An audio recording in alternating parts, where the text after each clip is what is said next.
Gracias, gracias queridos amigos, gracias, bienvenidos una vez más. Estamos por aquí en Viernes Santo, estamos en vivo como pueden percatarse queridos amigos. Vamos a tener un viernes muy especial desde el Instituto Nacional de Desarrollo Jurídico. Agradecemos su presencia el día de hoy. Los viernes de cultura siempre desde INADEC tenemos la premisa de llevar la cultura que necesitamos conocer en nuestro país, en nuestro continente y en cualquier parte del mundo donde nos estén mirando. El programa Más que Leyes, Educando la Conciencia, en los Viernes de Cultura tratamos de poner nuestro granito de arena en relación a todo lo que acontece en la cultura a nivel mundial. Hoy estamos de plácemes porque tenemos un invitado muy especial, Fabiano Cueva. Fabiano Cueva es artista, curador, productor y gestor cultural ecuatoriano. Así es, desde Ecuador, nacido en Quito, querido, Quito. Nacido en Quito, estudia comunicación social en la Universidad Central del Ecuador. En 1992 fundó el colectivo de videoarte Películas La Divina. Es parte del Centro Experimental Oído Salvaje, que ahorita nos va a contar un poquito esa historia. Colectivo de arte sonoro y radio, arte creado en 1995. Ha desarrollado proyectos artísticos en museos, en espacios públicos y en contextos comunitarios, transmisiones por aire, satélite y web. Varios discos y libros publicados sobre arte sonoro, poesía, músicas tradicionales y memoria. Obtuvo el primer premio en la tercera Bienal Latinoamericana de Radio en México en 2000, el premio París en la novena Bienal Internacional de Cuenca en Ecuador 2007.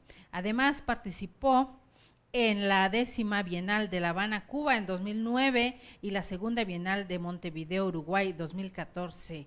Residencias artísticas en Apexar, New York, Estados Unidos, Villa Gualberta, Múnich, Alemania, Lugar a Dudas, Cali, Colombia y Fundación Gilberto Alzate Avendaño, Bogotá, Colombia. Prince Claus Foundation Grant en 2010 con el proyecto Poesía Mano a Mano.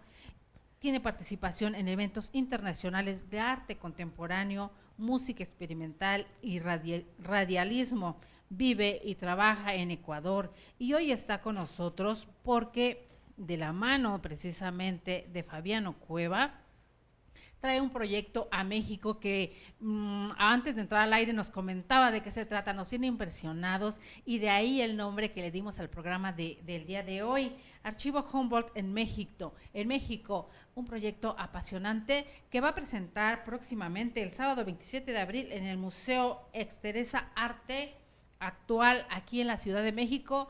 Pero vamos con Fabiano Cueva para que él nos cuente y nos adentre en esta trayectoria tan apasionante, tan interesante, que desde Ecuador está hoy en México con nosotros. Bienvenido a INADEC TV, Fabiano Cueva. Muchas gracias. Muchas gracias a ustedes por la invitación, un gusto siempre estar en México. Humboldt, eso, de repente escuchar un apellido como este, un nombre como este, nos brinca a todos. ¿Por qué? Bueno, Humboldt es una figura interesante y compleja que de alguna manera hace una conexión entre Ecuador y México, ¿no? Él visitó entre finales del siglo XVIII, inicios del XIX, Venezuela, Cuba, Ecuador, Colombia, Perú y México. Hizo una estancia, un viaje de aproximadamente 4 años y es un viaje que creo que en el presente tenemos que como volver a hacernos preguntas, ¿no? ¿Qué significaba esa presencia de los viajeros científicos? ¿Cuál era la agenda geopolítica, digamos, que implicaban, ¿no? Porque de alguna manera cierta lectura de estos personajes de Humboldt y de algunos más que trabajan en la misma línea de los viajeros científicos, se ha visto de una manera un poco épica, ¿no? Son una especie de héroes y siempre nuestros países estarían como en deuda con estos personajes que de alguna manera vienen a, entre comillas, a disciplinarnos, a civilizarnos, a traer la ciencia a estos territorios, porque exactamente, ¿no? De hecho, una de las placas que está en Berlín, en el monumento a Humboldt puesto por la Universidad de La Habana, dice, al segundo descubridor de América. Entonces esta idea del descubrimiento, del redescubrimiento, de la invención de estos lugares, es una premisa que nos permite hacernos algunas preguntas, ¿no? El abordaje que yo hago es hacer un viaje similar al de Humboldt, pero a la inversa. Yo empecé trabajando en Alemania, algunos lugares referidos a él, y paulatinamente hago un proyecto que es una investigación artística, le llamo yo, porque toma algunos elementos de la historia, toma elementos de la botánica, y hace un viaje similar y recorre los mismos países donde estuvo Humboldt. Al momento estoy como en la mitad del viaje. Ajá. Y he hecho Alemania, he hecho Colombia, he hecho Ecuador y ahora México, que justo por un vínculo con el Museo Exterés ha sido posible hacerlo, y yo lo que hago siempre es una etapa de investigación, que fue ahora en febrero y marzo, que es volver a hacer esos lugares y ver cómo esos lugares están en el presente, y de alguna manera reconstruir el viaje a partir de unas imágenes producidas en el presente. ¿Qué te deja Alemania? Empiezas ahí este proyecto. Es Ujú. un proyecto importantísimo y además titánico, no es como que tan fácil y ni tan económico, Sí, ¿no? es un Algo como proyecto es. largo, es un proyecto complejo, es un proyecto costoso, como lo acabas de decir. Para algunos tramos de contado como algunas Ajá. becas europeas, otras becas de Ecuador. A veces también hago viajes que coinciden con otros proyectos que yo hago, y sigo avanzando en el proyecto. Em, yo empecé porque de alguna manera Humboldt es como la figura icónica de un canon. Es como él es el canon de una manera de escribir, de una manera de narrar. Y yo empecé trabajando con un viajero suizo que vino al Ecuador en mediados del siglo XX y que hizo unos viajes en la Amazonía. Y su tipo de escritura, que tiene que ver mucho con los diarios de viaje, los famosos diarios de viaje, eh, tienen una referencia muy fuerte en Humboldt, porque Humboldt de alguna manera sienta un canon de cómo narrar los viajes, de cómo escribir, y este viajero suizo seguía mucho esa influencia, ¿no? Crónicas diferentes, manera de escribir diferente, Lo ¿no? interesante de esta escritura es que tiene digamos, se escribe como un diario, pero es un diario que también genera categorías sobre la gente, por ejemplo, en el momento en que dice, qué sé yo, el viaje ha sido la mitad de costoso de lo que yo esperaba, tomando en cuenta de que hemos necesitado más de 30 indios para llevar los instrumentos de medición. Ese es un fragmento Ajá. de los diarios de Humboldt. Pero lo que hace en mi proyecto es un poco poner el subrayado en ciertas frases que son problemáticas. Y sobre todo trabajar en estos espacios que no se nombran, ¿no? O sea, esos 30 indios no tienen nombre, no se sabe quiénes eran, no se sabe de dónde venían, y de alguna manera se empieza a generar una narrativa donde el viajero es el centro de la narración y todo sucede alrededor de él.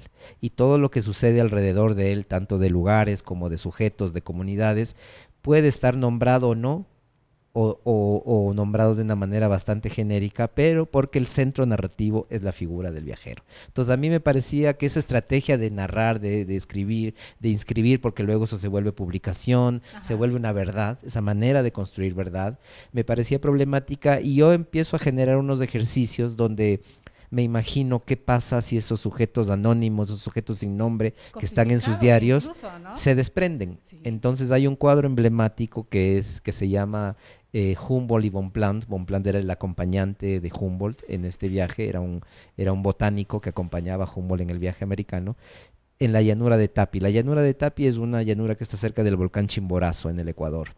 Y ahí aparece un indígena que carga un sextante, que es una herramienta de medición.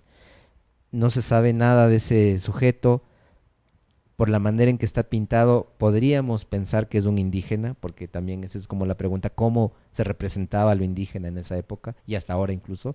Entonces lo que hago yo es como un ejercicio de desprendimiento, saco esos personajes, se desprenden del cuadro y tienen una posible otra vida.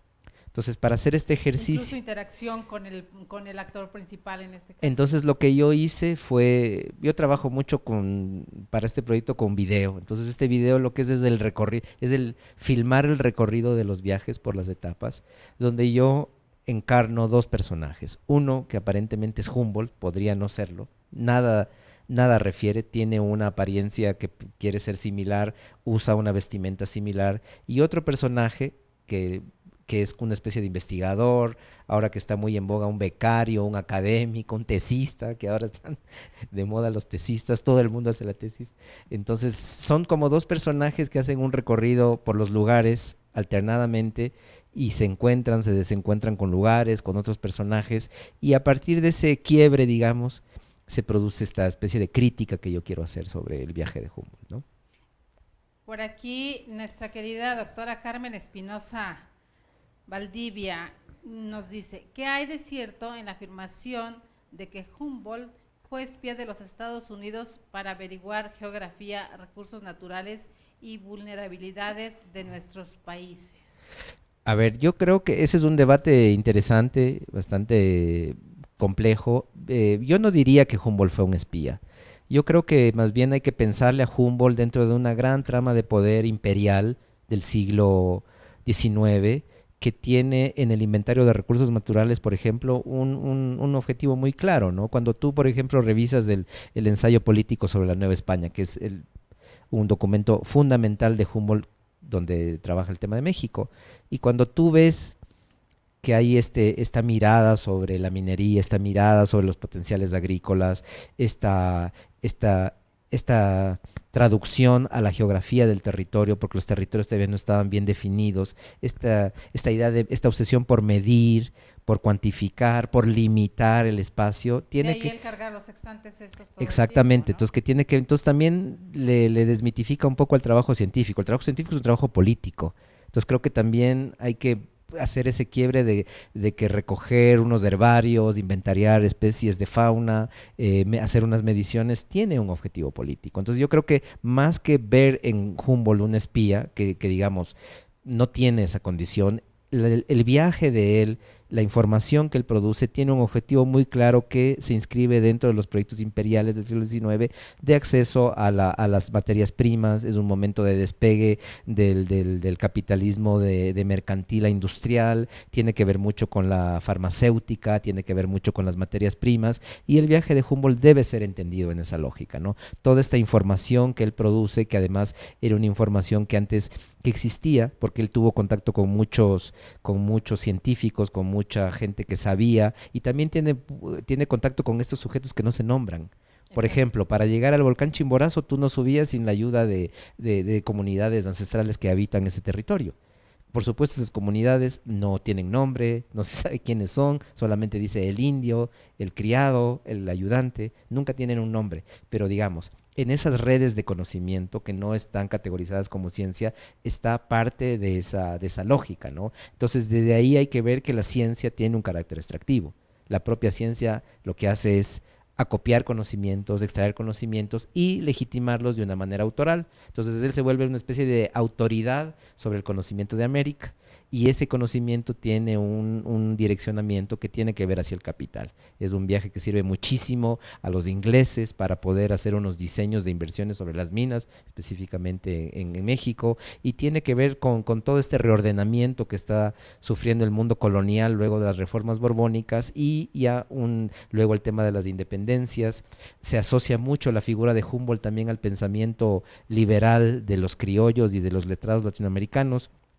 Sí y no, digamos, son como tramas muy complejas, ¿no? Y creo que es un personaje muy complejo y de una escala un poco abrumadora, pero creo que también hay que verle de una manera un poco más localizada, ¿no?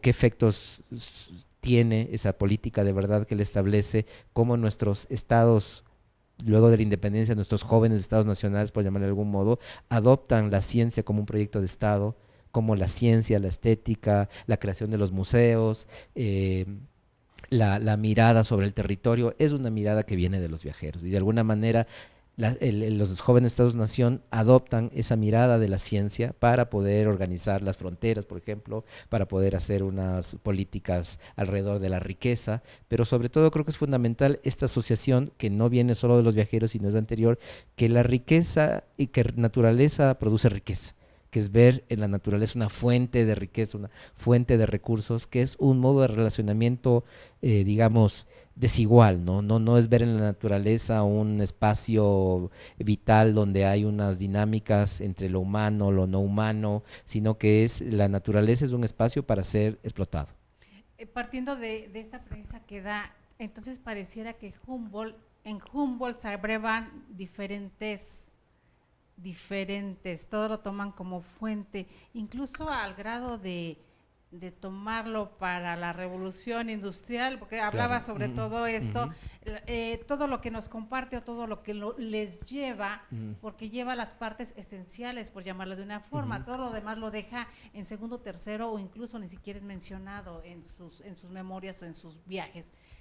Es ahí donde abrevamos la mayoría, no solamente en Latinoamérica o en América, sino también en Europa.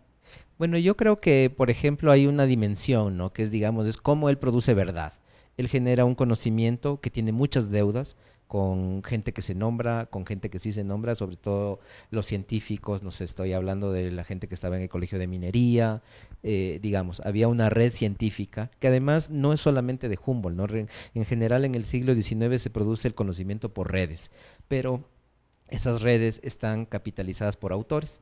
Lo mismo sucede, no sé, estoy pensando en viajeros posteriores, en otras expediciones, pero de alguna manera Humboldt es muy sintomático. Y otra cosa interesante también es este canon que se establece sobre los objetos. O sea, hay una recolección de 6.000, de 12.000, 18.000 plantas que se cogen muestras bajo los parámetros de Carl Linneo, que era como la manera de hacer botánica en esa época. Se envían a los jardines botánicos de Madrid, se envía a París, que estaba lo que era la Academia de Ciencias, se envían a Berlín. Entonces también en esa movilidad de los objetos se va el tema botánico, se va el tema, lo que ahora entendemos por etnográfico, que son todas estas muestras alrededor de tejidos, de indumentaria o de objetos relacionados a culturas distintas. Pueden ser culturas mestizas o culturas ancestrales. Estamos hablando de inicios del siglo XVIII, entonces es interesante porque cuando los objetos se mueven, cuando la arqueología se mueve, se empieza a generar lo que se llaman las colecciones nacionales. Entonces es una cosa interesante que yo indago mucho en el proyecto, es esta especie de cómo se puede formar un museo nacional en París o en Berlín o en Londres o en Madrid con piezas que no son nacionales. Entonces ahí hay un debate bien fuerte alrededor del despojo, del tráfico de estos objetos, pero es interesante también esta lógica de cómo nace la idea de los museos nacionales, con objetos que no son nacionales. Exacto. Entonces esa movilidad de los objetos, ese sentido distinto que tienen los objetos, un objeto que, por ejemplo, un objeto ritual de una cultura en México, que tiene un valor, que tiene una lectura aquí, cuando tú le llevas al Museo de Viena y está detrás de una vitrina, tiene otra lectura, digamos. Entonces, yo creo que también es una buena oportunidad para leer esas dinámicas, porque los objetos tienen que moverse. O sea, la movilidad es lo que hace que los objetos tengan sentido, porque eran vestigios, eran entierros sagrados, eran muchísimas cosas, pero creo que también, así como entendemos que la ciencia se produce en red, los objetos también andan en red. Entonces los objetos se crean, a partir de eso se crea también esta lectura exótica de los objetos, esta invención de la antigüedad, que los jóvenes estados necesitan construir un pasado. Y el pasado que construyen los estados nacionales es referido a los científicos. Entonces esta noción de antigüedad que establecen los viajeros es lo que luego constituye nuestra primera versión de la historia nacional. Así es. A partir de eso se construye, por ejemplo, las imágenes que produce, el repertorio de imágenes de los viajeros, de Bellerman, de Rugendas, de Humboldt, son los paisajes nacionales. Ese repertorio es lo que luego constituyen los paisajes nacionales. Eso pasa en la educación pública, pasa al texto escolar, así nos educan, nos dicen la imagen del Popocatépetl. Y esa imagen está construida, está enmarcada por un viajero, por un pintor. Entonces, es interesante cómo se va construyendo, cómo vamos adoptando estas maneras de construir sentido del lugar, de los objetos, de nosotros mismos.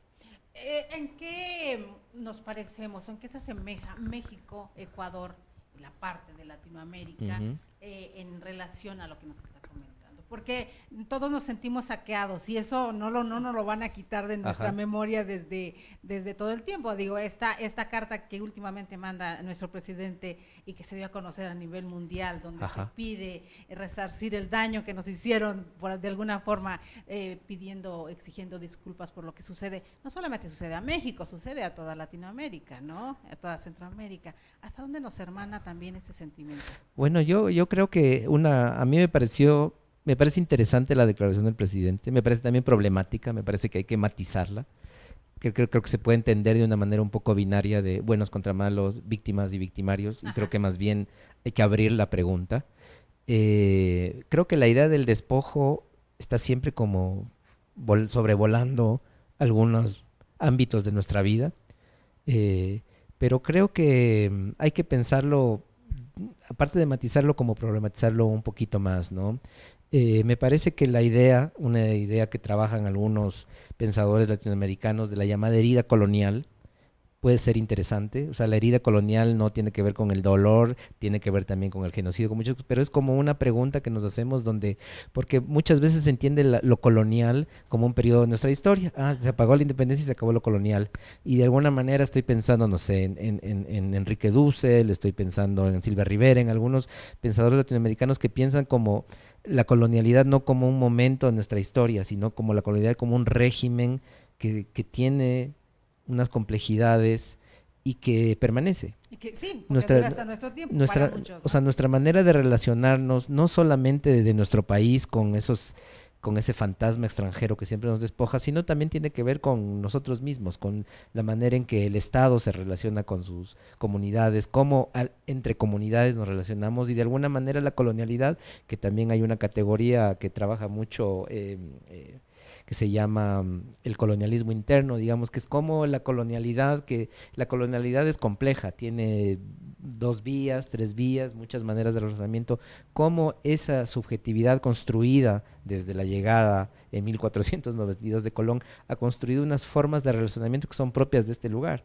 Esta colonialidad que tenemos aquí no es la misma colonialidad que hay en Europa del Este, por ejemplo. Entonces creo que hay que verlo así y creo que también hay que hacernos muchas preguntas de cómo también si el Estado puede tomar o no la bandera de la colonialidad o la decolonialidad o de la colonización o descolonización, que es un debate que se ha dado mucho en los últimos años, ¿no? Gobiernos que se declaran descolonizadores, por ejemplo, o constituciones que apelan a la decolonialidad. Y me parece que hay que pensarlo como una matriz compleja que tiene que ver mucho también con lo cotidiano, con el lugar del Estado, porque el Estado-nación también es un Estado colonial, es un Estado que tiene esa herencia, que perpetúa un relacionamiento con sus comunidades, que es extractivo, que tiene esas complejidades también. Entonces yo creo que en la llamada herida colonial es una herida que compartimos todos los pueblos y naciones de lo que se llama ahora América Latina, y creo que ahí hay como unas posibilidades de lectura. A mí me parece también interesante que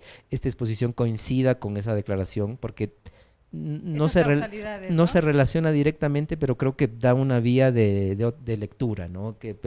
Plantear esta idea que a veces se vuelve esencial, ¿no?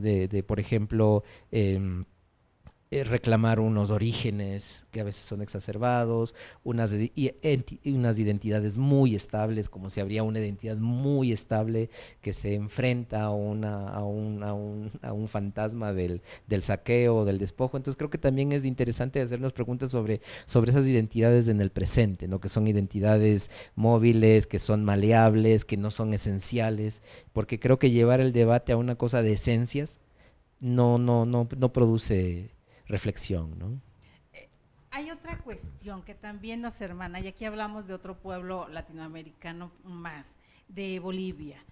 Hace poco, por aquí también en México, se dio este debate donde el quitar incluso los nombres de las calles las calles de estos descubridores, el de nombre de Colón, el nombre de Cortés y demás. Yo recuerdo que hace 2, 3 años más o menos, Evo Morales hacía algo similar. Esto sucede también en esta parte del Ecuador, en otros pueblos, digo, sabiendo que usted es viajero incansable y busca precisamente esa parte que nos une.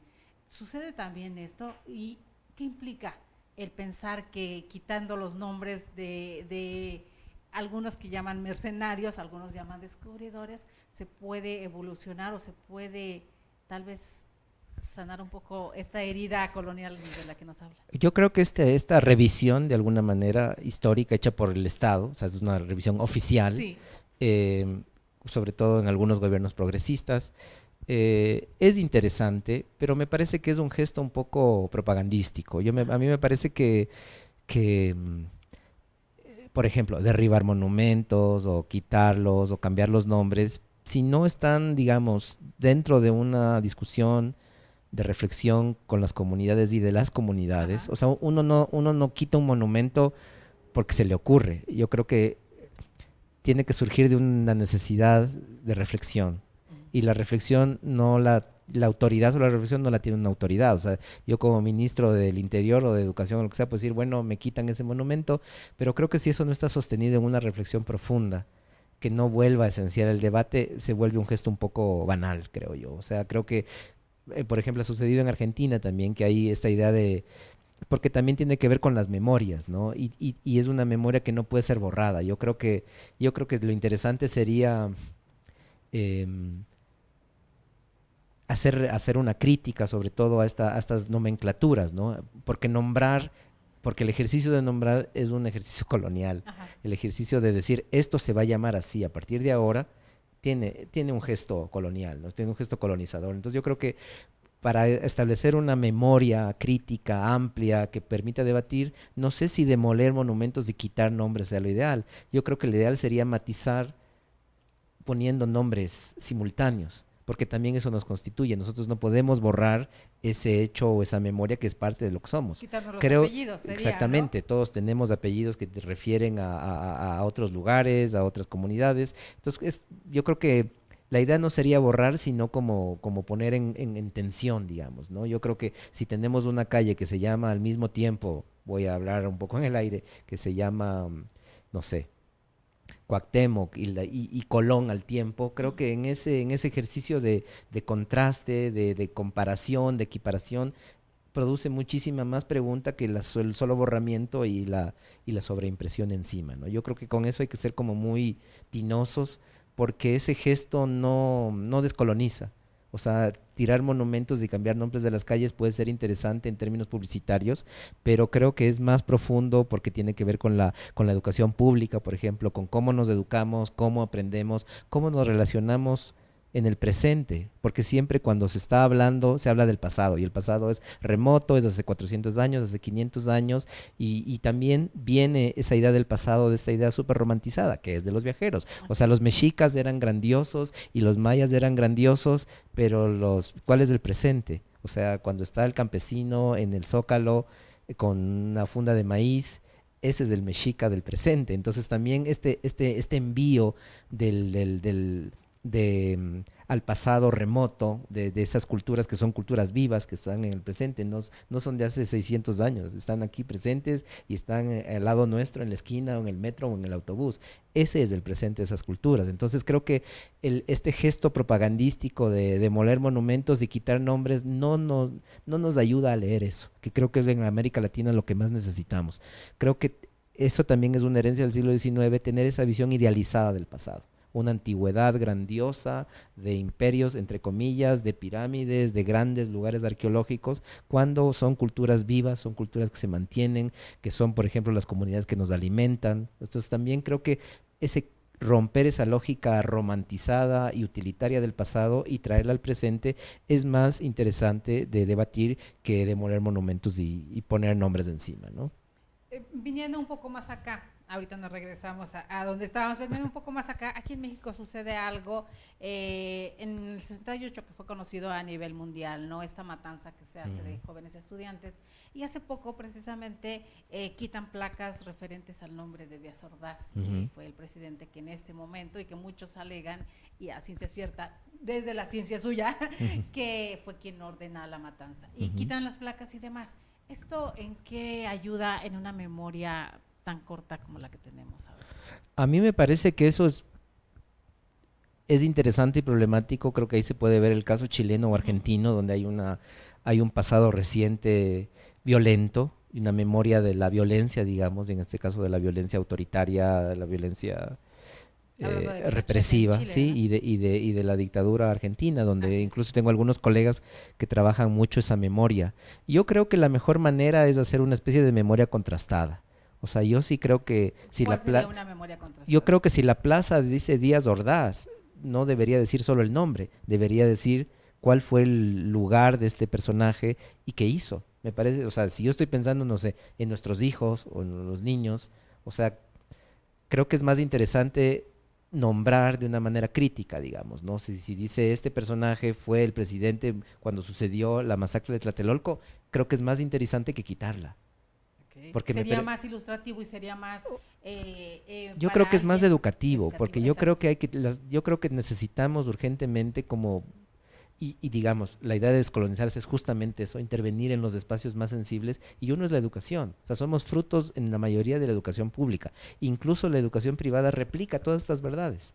Entonces yo creo que hay unos espacios críticos que forman tu visión del mundo, tu visión del país, y ahí es donde hay que intervenir. Entonces yo sí creo que la memoria no tiene que ser una memoria ni binaria ni esencialista, tiene que ser una memoria complejizada, contrastada, que dé un contexto, porque yo no necesito que a la plaza ya no se llame Díaz Ordaz, yo necesito entender qué hizo ese señor, qué hizo en ese momento, por qué lo hizo, y eso me genera unas preguntas que digo, pero bueno, si este presidente era el que gobernaba cuando sucede esta masacre, ya me genera una pregunta que quizás me hace buscar más fuentes, ir a buscar un libro, buscar por qué este personaje político de la historia mexicana tiene este lugar que no es la alabanza, que es lo suele ser, al gran presidente, que ya no es la cosa celebratoria, sino que es una memoria un poco puesta no en duda, sino en cuestión.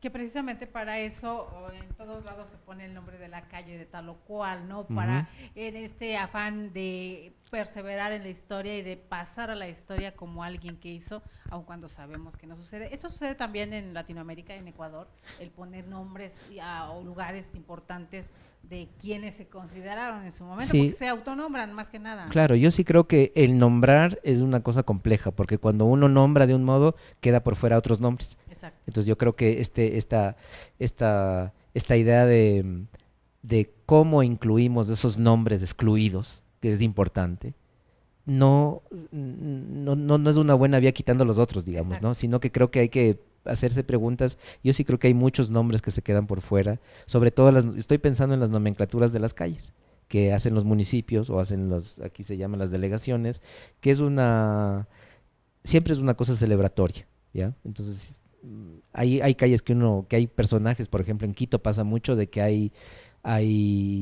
muchas calles que tienen nombres de religiosos o de gente relacionada a esos espacios, al pasado de esos espacios. Y yo creo que una vía es que cuando uno vive en un lugar, esa comunidad tenga capacidad de decidir cómo se va a nombrar. O sea, yo sí creo que esta idea de que la delegación es la que dice, bueno, esta calle se llama así, así, así, así, así, yo creo que habría que pensar si la manera en que se nombra esos lugares tiene que ser elegida por las comunidades que viven. Aquí hablaríamos de estas consultas populares Y que yo en creo México que se habría que están... encontrar una cosa interesante, Ajá. porque creo que eso permite debatir. O sea, que yo creo que precisamente decimos, bueno, vamos a hacer una revisión de los nombres de las calles de esta delegación, O colonia, sea sí. un tema de debate de la comunidad que vive ahí. Porque creo que eso genera, porque si la delegación o la colonia decide quitar esa y poner otra, o sea, yo como vecino o como usuario sabré que se llama distinta, pero no genera un proceso de discusión, de educación, y yo creo que hacerlo participativo o hacerlo votado o consensuado puede permitir hacernos preguntas, pero ¿por qué le van a cambiar? Ahí yo sé que ese nombre es un nombre que quizás no es un personaje tan celebrado como debería ser, y también podríamos tener estas dobles memorias, que a mí me parece fantástico, porque creo que eso somos también. O sea, quitar el nombre de Díaz Ordaz no va a hacer que Ordaz desaparezca. O que Entonces, lo que hizo desaparezca. exactamente. Entonces yo creo que más bien tener estas memorias en capas, porque nosotros somos esa suma de capas, ¿no? Cuando Ajá. uno va al centro histórico tiene incluso debajo una arquitectura, otra arquitectura, como 5 o 6 capas de arquitecturas, y creo que culturalmente y socialmente somos así. Somos de esas capas y no puedes borrar ninguna porque se cae. Entonces creo que en términos de nombrar, en términos de revisar la historia, tenemos que ver esas capas. Y creo que borrar una capa no tiene sentido. Siempre creo que es más interesante y productivo leer esas varias capas. ¿Esto sucede también en Ecuador o en algunos otros países que ha visitado? La situación que estamos viviendo en este México O de sea, hoy. en Ecuador hay algunos cuestionamientos, ¿no? Ajá. Incluso algunos artistas han hecho proyectos de intervenir en barrios donde hacen ejercicios participativos. Claro, son ejercicios artísticos, ¿no? Hay algunos proyectos de algunos colegas artistas que han hecho, por ejemplo, que en vez de que el municipio ponga nombres a las calles de un barrio joven, sea la comunidad la que decide y diga, bueno, aquí tuvimos un dirigente barrial hace 40 años que fue importante y hacer ese cambio, ¿no? En ese caso sí, porque sobre todo sucede con los barrios jóvenes, que como las nomenclaturas ya están agotadas porque las calles Ujú. de los próceres, de los héroes, de los presidentes ya están, Más que se repetidas, ¿sí? entonces se empiezan a poner nombres un poco improvisadamente. Entonces creo que, por ejemplo, en el caso de los barrios jóvenes es interesante hacer un proceso participativo y es una buena manera de empezar. ¿En qué le ayudaría a la comunidad en general? Hablando aquí de esta memoria que no debemos perder, pero que sin embargo nos debiera ser lo que nos cohesione como comunidad. ¿En qué nos ayudaría el que nos tomaran en cuenta y ser participativos? Claro, yo lo que creo es que trabajando una memoria pequeña, una memoria local, te permite dar una perspectiva de las grandes memorias, ¿no? O sea, si tú no generas un proceso de valor, por ejemplo, de lo más próximo. Por ejemplo, ahora yo estoy trabajando en un barrio en el sur de Quito, también en un proceso de memorias, un barrio joven, tiene poco más de 30 años. Y, y si tú no generas un espacio de lectura de ese lugar, de valorización de lo que han hecho esas personas, de las formas de organización que ha tenido, de las luchas, de las pequeñas luchas que ha tenido, que para ellos son fundamentales, pero vistas en el gran mapa de la ciudad son una pequeña gotita. Ajá. Si no se generan esos pequeños procesos de memorias pequeñas, de memorias mínimas, de memorias próximas, no se puede hablar de la gran memoria. Entonces yo creo que la mejor manera de abordar la memoria nacional, si es que se puede hablar así, es empezar discutiendo una memoria local, porque lo que es lo mismo pero a una gran escala. Entonces Ajá. creo que eso te permite, o sea, si tú no entiendes las dinámicas de memoria, de historia de tu barrio, si no conoces sus luchas, sus formas de organización, si no conoces a los líderes, a la gente que ha sido clave para que tú puedas vivir ahí,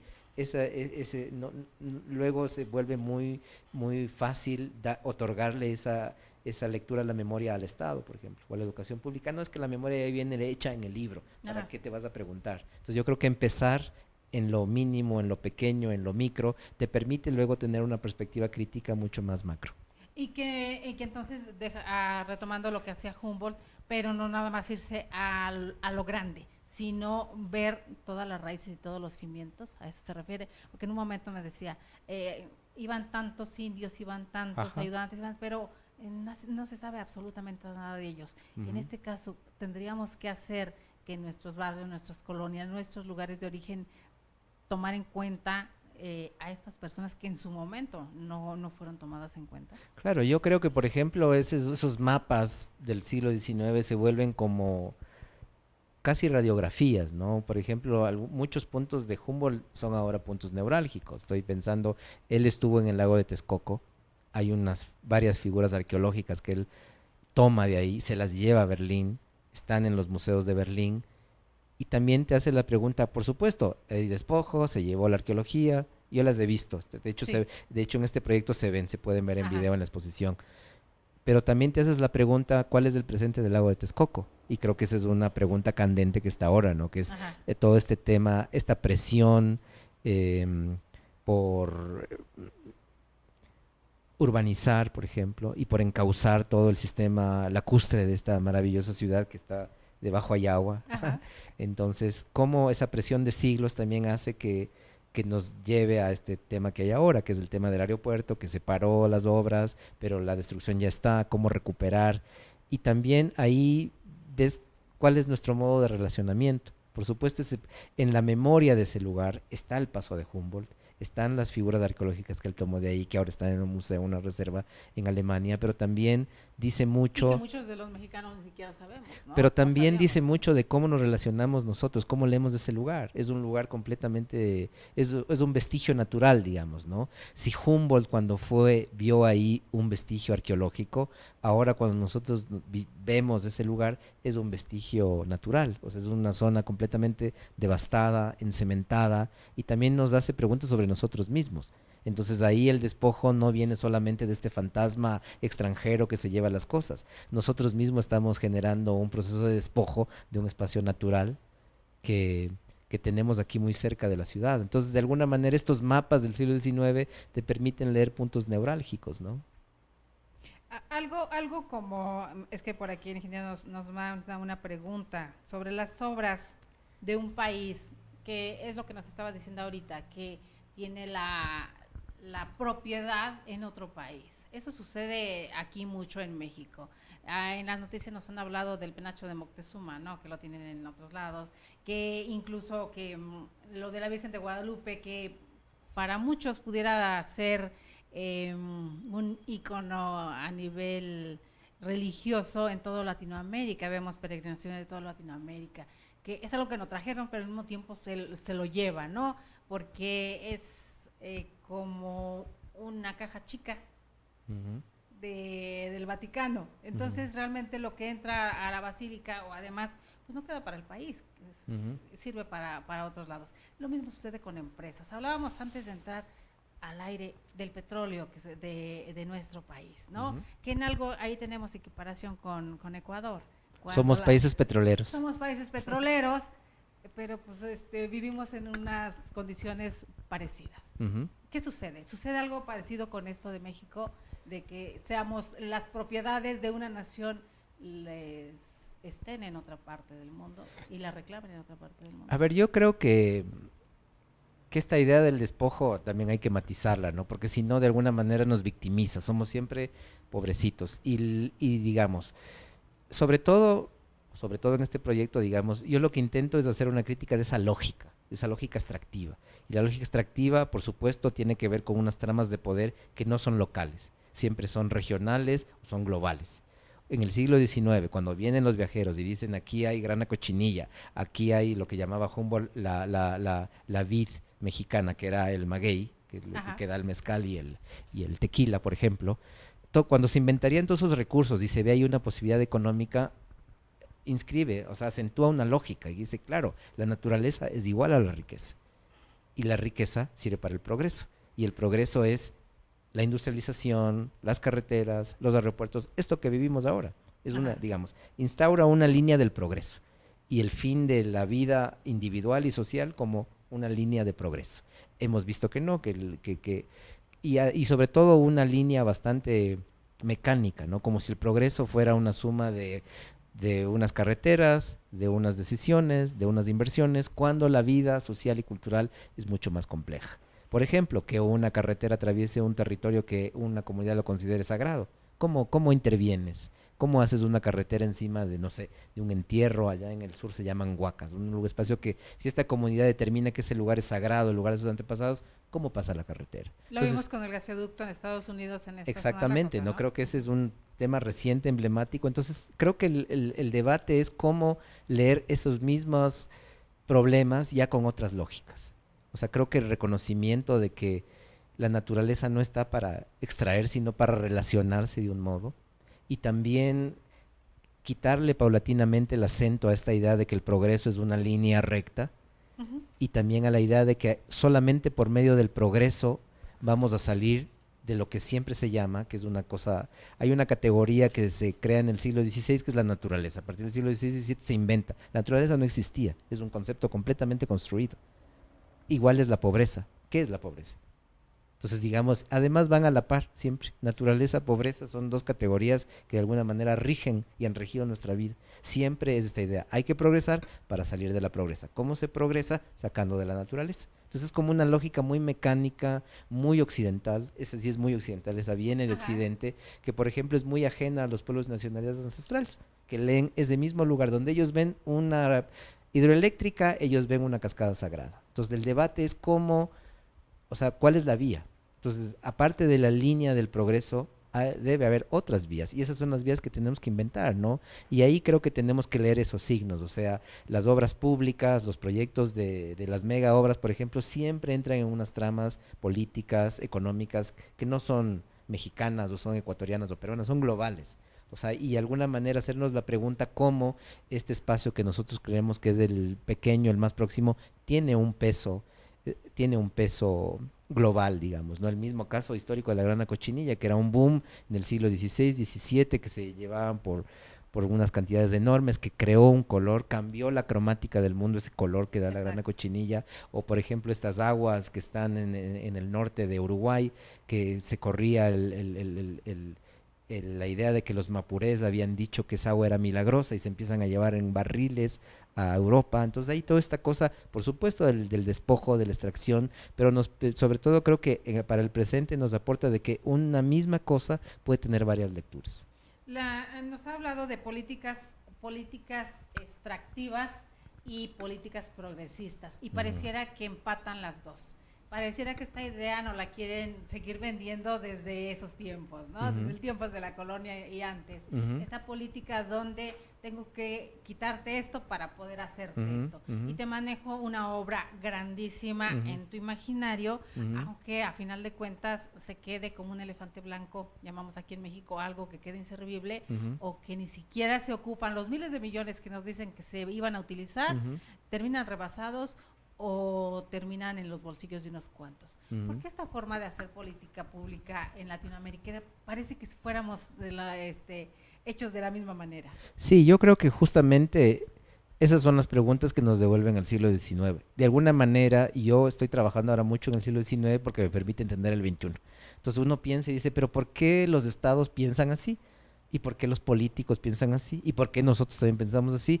Y te vas hacia atrás y vuelves justamente a este momento, ¿no? Vuelves a los viajeros, vuelves al paisajismo, vuelves a esa idea instrumental de la naturaleza, que luego va a la educación pública, y de alguna manera estamos formados en esa lógica, que es la lógica extractiva. ¿Hiciéramos como un círculo? Exactamente, entonces está la rueda ahí, de que el agua está para abrir la llave y tomársela, no, que la comida está ahí para comprarla y ya. Entonces es como que hemos roto esa idea de que las cosas también tienen una memoria.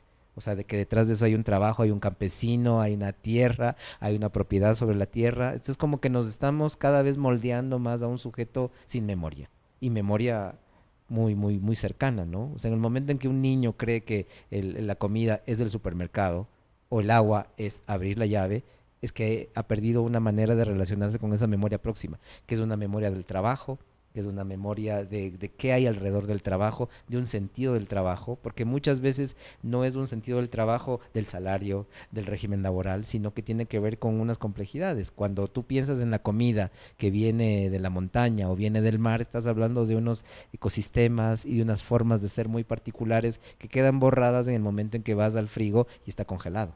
Entonces creo que ahí hay que entender que nos hemos educado, que nos hemos formado como sujetos, y precisamente esa es la colonialidad, que creemos que siempre está todo ahí, que hay una línea recta para sacar. Y que no entendemos, o que hay algunos chicos de esta época que no tienen ni idea que ese pedazo de carne que está guardado en el refrigerador, pues perteneció a una vaca, o cualquier otro ser humano, o ser vivo, y de repente cuando lo encuentran se confrontan. ¿Por qué sucede esto? ¿En qué responsabilidad tenemos nosotros para que suceda esta situación? O sea, yo lo que creo es que hay que hacer un trabajo de educación muy profundo y de reeducación, digamos, ¿no? Y eso es lo que se habla mucho, que habla, no sé, Silvia Rivera Cusicán y algunos pensadores, así como descolonizar la educación, que es justamente hacerse esa pregunta, que es de ahora interesante, ¿no? ¿Por qué la vaca tiene unos derechos? Por ejemplo, el Ecuador tiene ahora derechos de la naturaleza, claro que son de nombre, pero ¿por qué vemos en eso que llamamos natural algo ajeno, algo distinto, algo funcional, cuando en términos de vida y de derecho puede ser similar a nosotros, ¿no? ¿Por qué el agua o la montaña o el nopal no nos relacionamos como unas entidades, digamos, que son entidades vivas? Entonces creo que y ahí comienza el debate. Y yo creo que ahí es donde tenemos que volver un poco a una idea de conocimiento, que no es el conocimiento de la ciencia. La ciencia no, bueno, ahora hay una ciencia contemporánea que está más cercana a esas preguntas, ¿no? Pero yo estoy pensando en los pueblos amazónicos. Los pueblos amazónicos son absolutamente contemporáneos. No son nostalgia de hace 500, 600, 800 ni 300 años. Son del presente, están en unas luchas, en unas formas de organización, pero ven el mundo de otro modo. Entonces creo que ahí es donde... ¿Cuál es la diferencia que ve usted entre cómo ven el mundo ellos y cómo lo vemos? Por ejemplo, ellos no tienen concepto de naturaleza. O sea, para ellos esa categoría que nosotros entendemos como naturaleza no existe. O por lo menos, no, es que no existe. Hay una dimensión de la vida donde el relacionamiento con la selva, por ejemplo, es un relacionamiento de igual a igual. O con los animales, o con las plantas. Hay una especie de vida donde hay unas entidades de las cuales nosotros somos una más. Pero estamos educados en que nosotros somos el centro de la vida y no lo somos. Porque si mañana hay una reventazón de un volcán y todo esto desaparece, la entidad central es el volcán, no nosotros. Lo que pasó en Guatemala. Entonces creo que hay como que retomar esos conocimientos que no son los de la ciencia, sino que vienen de un saber, de una raíz más profunda, que están antes que Humboldt, o que Darwin, o que cualquier científico, o que Cortés, o que Colón. Hay una memoria de ese conocimiento que creo que nos puede ayudar para cambiar esa lógica, ¿no? Romper esa lógica lineal del progreso, de la extracción, de lo funcional y hacernos preguntas, y esta ¿no? lógica, la entrecomillo, porque esta lógica que tiene muy poco tiempo que no la inocularon, ¿no? Realmente. Hace poco, y los viernes que hemos estado haciendo este tipo de programas, le agradecemos a nuestra querida Edna Hernández, que por ahí está conectada y nos manda saludos, desde Son de Barranca y de Colima, que andan por allá en Suchitán, Colima. Un saludo a todos los de Son de Barranca, que nuestra querida Edna nos ha acercado personas como usted para traernos conocimiento. En el momento que la UNESCO decide nombrar 2019 como el año para preservar nuestras lenguas madres, nuestras lenguas indígenas y demás, hasta dónde también hay que escarbarle para ver qué comprenden todas las lenguas indígenas. No solamente es una forma de hablar, una forma de comunicarse. En su país, ¿cómo tomaron esto? ¿Cómo ven esto? Bueno, ese es digamos, es una mención global que se ha hecho, ¿no? Del año de las lenguas indígenas. En el Ecuador este año ha habido pocos eventos, creo que 1 o 2. Realmente ha pasado muy desapercibido. Tengo cercanía con algunas escritoras indígenas, por ejemplo, que han estado intentando impulsar encuentros, como diálogos de toda la región, digamos, que no particularicen en la lengua, sino que presenten la lengua como un mecanismo para poder leer toda esa complejidad cultural de esas comunidades, ¿no? Porque no solo es de lo que nos hablaba, la complejidad claro, y la forma de verlo, yo ¿no? tengo una postura muy crítica respecto de la UNESCO y de todos los organismos internacionales que rigen la cultura a nivel global, que es una visión universalista y es una visión del siglo XIX, y hay que decirlo y está muy claro, porque esa particularización en ciertas cosas, primero, a pesar de todo, no se desmarca de una visión exótica. Es la diferencia, es lo otro, es lo exótico. Y merece un lugar de exclusión positiva, digamos. Y a mí me parece que hay que hacer una relación con el tema anterior. ¿Cuál es la relación del extractivismo con las lenguas? ¿Cómo sobrevive una lengua si las petroleras despojan de su territorio a una comunidad y la comunidad desaparece y esas comunidades tienen que entrar en un régimen laboral, salarial para ser empleados de una petrolera? Se pierde la lengua, por supuesto, porque el relacionamiento con el mundo del capital es en castellano. Entonces también esta idea de aislar el tema de las lenguas, de romantizar el tema de las lenguas, me parece que hay que matizarlo, ¿no? Yo creo que afortunadamente en América Latina ya tenemos una intelectualidad indígena muy potente que se hace esas preguntas, que la lengua no existe sola, la lengua está pegada al territorio y está pegada al tema de los derechos y de una manera de relacionarse con el Estado. Si entra una mega obra y desaloja una comunidad, ¿dónde sobrevive esa lengua? Porque la relación del territorio con la lengua es fundamental. Es fundamental. Y esa es la parte que omiten decir quien implementa esta política pública, ¿no? Exactamente. Porque si bien lo dice, lo romantizan y entonces vamos a utilizar este año para defenderlo, pero no nos vamos al fondo de la Claro, cuestión. lo que habría que debatir es, por ejemplo, cómo esas lenguas de esos pueblos, esas culturas complejas, diversas, se relacionan en una corriente global de extracción, de minería, de fracking, de petróleo. De éxodo forzado, ¿no? Exactamente, de expulsión casi de estas comunidades que también son bilingües, son trilingües, expulsadas de sus territorios por tema de pobreza, efecto de políticas neoliberales. Entonces yo creo que el debate tiene que ser más integral, creo yo, ¿no? O sea, no sé, porque muchas veces las declaratorias de estas entidades oficiales, que además están en Europa, están en París, y desde París deciden qué debemos celebrar y qué no, y ahí hay una pregunta, no porque crea que no porque desmerezca esos lugares ni esas formas, pero también creo que la pregunta debe surgir de aquí. O sea, ¿cómo nos hacemos la pregunta sobre las lenguas? Nosotros que hemos perdido la lengua, que hasta hace 2, 3, 4 generaciones, nuestros padres, nuestros abuelos eran bilingües y nosotros ahora somos bilingües pero hablamos inglés. Entonces creo que también obliga. Es que justamente tiene que ver con esta idea de cómo el Estado es el gran mediador extractivo. El Estado es el gran mediador colonial. Y lo vemos, con enojo cuando hablamos de la conquista que Claro. vienen. Pero si lo equiparamos a los tiempos, pues sigue siendo lo mismo. O sea, desde alguna y de otras ciudades, personas que jamás tuvieron, como dicen en el pueblo, vela en el entierro, son los que siguen dictando las agendas Por ejemplo. sobre qué se debe o qué no se debe hacer, qué se debe pensar.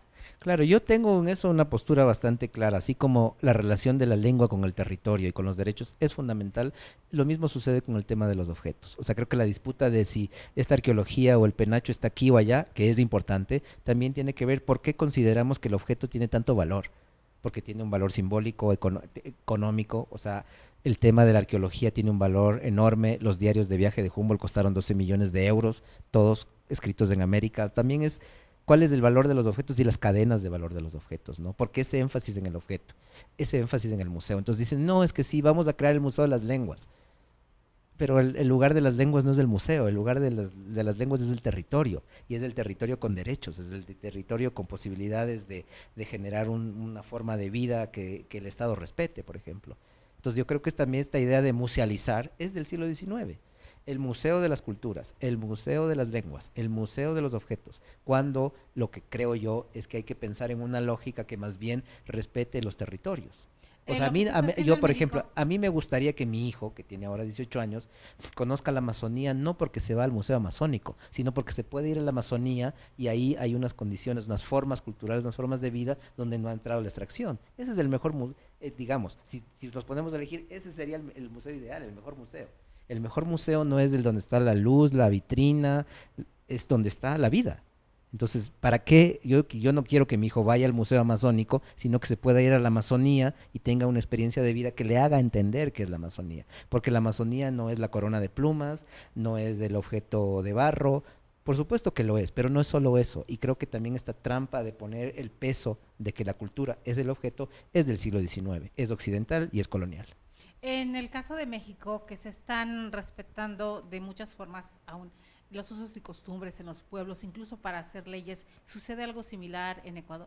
Sí, yo creo que esa es una forma de resistencia importantísima que se da desde la colonia, que es cómo las comunidades tradicionales, ancestrales, negocian con los grandes poderes, negociaban con la colonia, negocian con el Estado, esos espacios mínimos de autonomía que cada vez son menores, ¿no? Porque hay más presión por el territorio, más presión por la tierra. Entonces creo que esa es una forma de resistencia histórica que es así 500 años. O sea, ha tomado cuerpo en diferentes cosas, negociaciones directas con, no sé, con los encomenderos, diferentes formas que incluso son legales, ¿no? Hay toda una tradición que habría que estudiar ahora que estamos en este espacio que es de leyes, estudiar esas formas legales que no son occidentales, que no son la Constitución, que no son la ley, pero que requieren, que dan cuenta de esas resistencias, cómo estos grupos, estas comunidades han negociado con los diferentes poderes que han gobernado estos 500 años. Cómo toma cuerpo en acuerdos, a veces formales, menos formales, en formas de autonomía, en unas formas de derecho que le podemos llamar derecho, por llamarle de algún modo, porque no es derecho, simplemente es una lógica distinta, una manera distinta de leer la vida. De hecho, indígena le han dado incluso por llamar algunas cosas, algunos temas. Les llaman derecho ancestral. Ajá. También, ¿no? Pero yo creo que la idea de derecho es derecho romano, eso es occidental y si bien sirve para nombrarlo, no sé si sea la lógica, cuando un indígena está pensando en defender su territorio, no está pensando en el derecho romano, entonces no tiene sentido llamarle derecho indígena. Por supuesto que en términos de negociación con las instituciones y de viabilidad puede llamarse derecho indígena, pero no lo es en absoluto, es un concepto de la vida extremadamente integral, complejo y que tiene una raíz cultural milenaria. Queridos amigos, nuestra querida Edna por aquí estaba, Amparo Guerrero, gracias queridísimo, excelente programa, muchas gracias porque es un honor que esté hoy con nosotros por aquí. Ligdo Algenis Tavares, hola, buenas tardes. El licenciado Algenis Tavares, él nos sigue desde Costa Rica, si no mal recuerdo, no, de República Dominicana, nos siguen porque tenemos gente que nos siguen de muchas partes del país y del mundo. Juan Hernández, saluditos, allá Catepec. La doctora Carmen Espinosa, que ella es historiadora, la que hizo la pregunta la primera vez, por ahí estaban pendientes. Edna Hernández, gracias por estar con nosotros. pues el tiempo se nos va rapidísimo. Gran parte de la charla que pudieron escuchar, queridos amigos, es gran parte de lo que nos comparte en este proyecto que trae de Humboldt en México, y que nos dio nada más la partecita de Alemania, y qué tiempo ocupa en este documental o en este trabajo Alemania, en lo que nos va a presentar.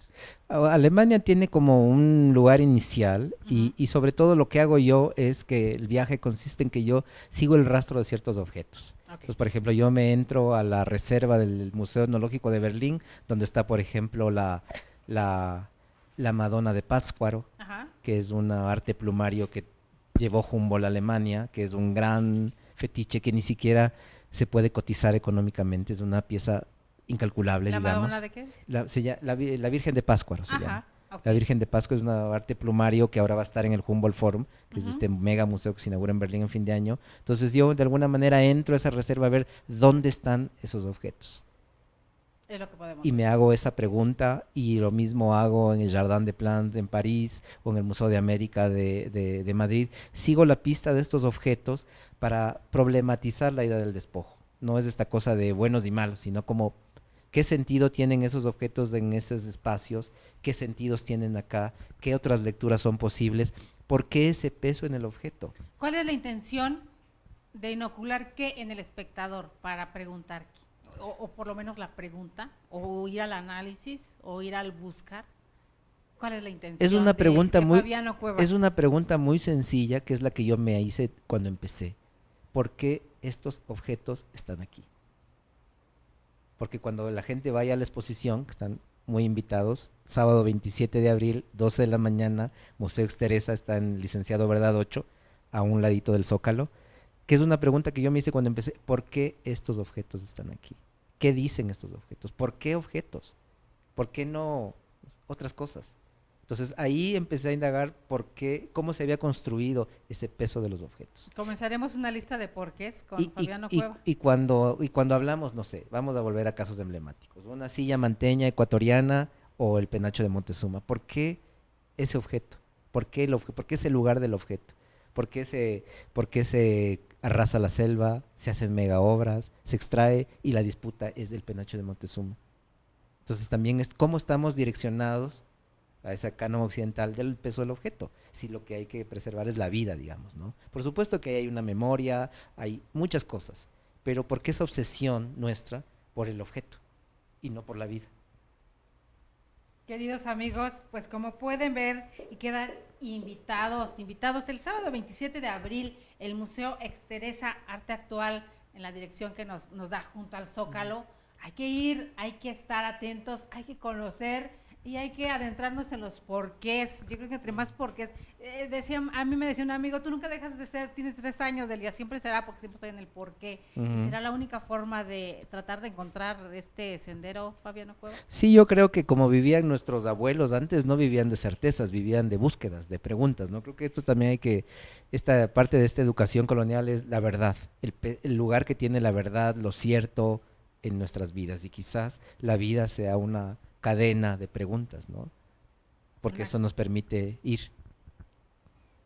Y lo que quería decir es que si no pueden ir el día 27, la exposición está abierta hasta el 16 de junio.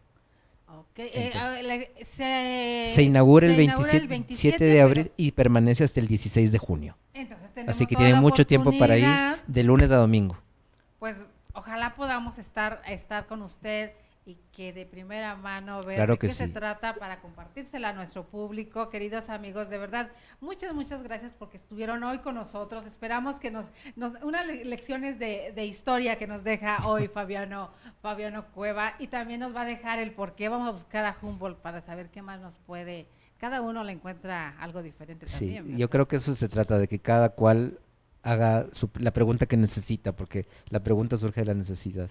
Entonces ahí uno traduce la pregunta, ¿no? Queridos, ya nos dejaron el indicio, qué es lo que debemos buscar y hacia dónde, y ya cada quien es libre de agarrar el sendero que le corresponda. Un saludo enorme le mando a mi queridísimo Raúl Zavala, allá en Ecuador, que estaba pendiente del programa, aquí con uno de sus coterráneos, famosos y que esperamos que en algún momento también Raúl venga por acá a sentarse y platicarnos sobre esta parte de Ecuador que pareciera increíble, pero somos tan parecidos en tantos aspectos, querido mío. Muchísimo. En muchísimos. Queridos amigos, muchas gracias. Desde el Instituto Nacional de Desarrollo Jurídico, a nombre de todo el equipo, les agradecemos su presencia el día de hoy. Los esperamos el lunes. Ya saben que los lunes tenemos los lunes de INADEC con catedráticos especialistas en temas muy, muy especiales y puntuales sobre el acontecer de nuestro país, sobre todo hablando de leyes. En el programa Más que Leyes, Educando la Conciencia, soy Delia Linares Alvarado. Muchas gracias por estar con nosotros. Muchas gracias, Fabiano Cueva, Gracias desde a ustedes. Ecuador, por estar con nosotros. Claro que sí, gracias.